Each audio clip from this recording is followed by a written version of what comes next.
Most of us have the belief that the reason why we die is because we inherited death from our first parents, Adam and Eve. And we stick to this belief without asking ourselves questions. Now, let me ask you guys a question. What will life have been like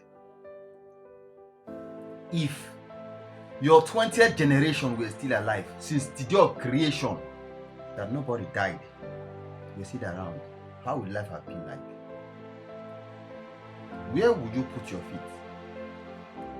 Cast your mind back to your village, the village that you are from. The earth remains the earth. Nothing changes about the earth. Just imagine yourself. Just imagine that. Just close your eyes. Visualize your village right now. Count the people in your village. How many they are right now. And imagine that nobody died in your village. Where would you put your foot in your village?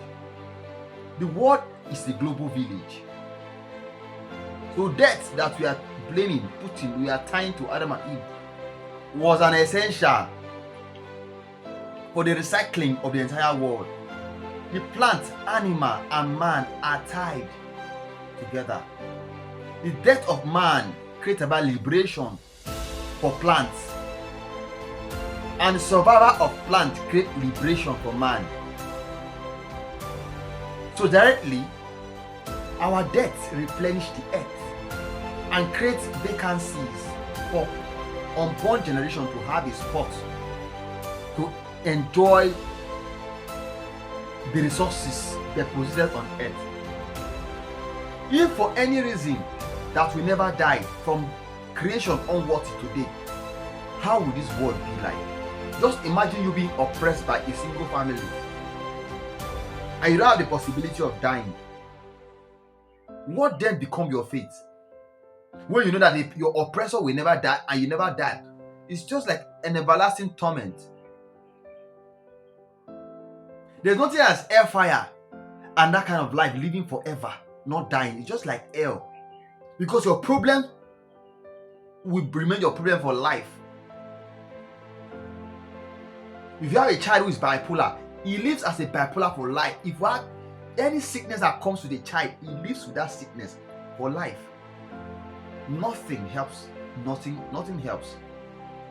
So instead of you having to blame Adam and Eve for causing death to man, appreciate life and cherish death, because with these are the balancing of today, tomorrow, and yesterday. Without death, there is no possibility to divide, to differentiate, or to leave anything tangible for the future. Even you yourself, you probably are living in your father's house. You probably are enjoying benefit from your ancestors. Imagine your ancestors were still alive. Which inheritance will you inherit? Where will you farm? Which office will you occupy today? So know this, death is an essential, just as life is precious. Embrace the both, but pray that you live a reasonable time on this life, so that when you go, you create a mark for your unborn generation to benefit. Thank you.